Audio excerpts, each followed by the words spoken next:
103వ అంతర్జాతీయ సహకార దినోత్సవాన్ని చిత్తూరు జిల్లా సహకార బ్యాంకులో శనివారం ఘనంగా నిర్వహించారు. ముందుగా జిల్లా సహకార బ్యాంకు చైర్మన్ అమాస రాజశేఖర్ రెడ్డి మరియు డీసీఓ లక్ష్మి పతాకావిష్కరణ చేసి అనంతరం బ్యాంకు సిబ్బందికి సమావేశం నిర్వహించారు. ఈ సందర్భంగా సహకార రంగాన్ని అభివృద్ధి చేయడమనే లక్ష్యంతో ముందుకు సాగుతున్నట్లు వారు తెలిపారు. అందరికీ కూడా 103వ అంతర్జాతీయ సహకార దినోత్సవ శుభాకాంక్షలు.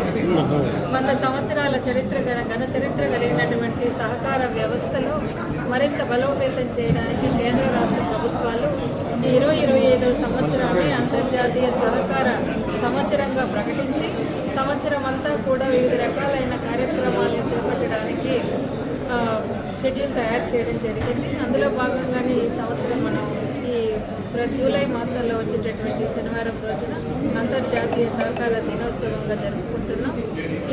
ఇప్పుడు ప్రభుత్వాలు ఏంటంటే సహకార రంగంలో ముఖ్యంగా ఫ్యాక్స్ని మల్టీపర్పస్ ఫ్యాక్స్లుగా తయారు చేసి వాటి ద్వారా రైతులకు కావాల్సినటువంటి అన్ని రకాలైనటువంటి ఫెసిలిటీస్ని సదుపాయాలన్నీ కల్పించాలనే ఉద్దేశంతో కంప్యూటరైజేషన్ కంప్లీట్ చేసుకోవడం జరిగింది.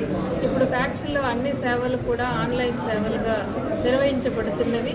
వీటి ద్వారా మల్టీపర్పస్ సెంటర్స్ అన్నప్పుడు వాళ్ళకి ఏదైనా కావాల్సిన సర్వీసెస్ అన్నింటినీ కూడా ఫ్యాక్స్ ద్వారానే తీసుకునే అవకాశం కూడా ఉంది. సింగిల్ విండో వ్యవస్థగా అన్ని సర్వీసులు అక్కడి నుంచి అందడానికి ఇప్పుడు ఈ బలోపేతం అవుతున్నటువంటి సహకార రంగంలో అదేవిధంగా సహకార సిబ్బంది కూడా వాటిని అందిపుచ్చుకుంటూ ప్రగతి పదంలో పయనించాలని మరొకమారు అందరికీ సహకార దినోత్సవ శుభాకాంక్షలు తెలియజేస్తారు. సహకార దినోత్సవానికి సందర్భంగా సహకార రంగంలో శుభాకాంక్షలు తెలియజేస్తున్నాం. ఇదే విధంగా జూలై మొదటి శనివారం కంటిన్యూస్గా అంతర్జాతీయ సహకార దినోత్సవంగా ఒక పండుగలాగా జరుపుకోవాలని ఆదేశించి అదేవిధంగా జరుపుకుంటాం. ఈరోజు పూర్తిగా భారతదేశంలో సహకార వ్యవస్థ బలపడుతూ ఉంది. ఫస్ట్ టైం కేంద్ర క్యాబినెట్లో సహకార మంత్రిత్వ శాఖను ప్రవేశపెట్టారు. అది ఈరోజు దేశం కాబట్టి హోమ్ మినిస్టర్గా పెట్టడం అనేది సహకార వ్యవస్థ మీద గవర్నమెంట్ ఎంత గౌరవం ఉంది, సహకార వ్యవస్థ ఎంత బలంగా ఉంది అనేది చూపిస్తామని ఒకసారి ఈ సందర్భంగా అందరికీ కూడా శుభాకాంక్షలు తెలియజేస్తున్నాను.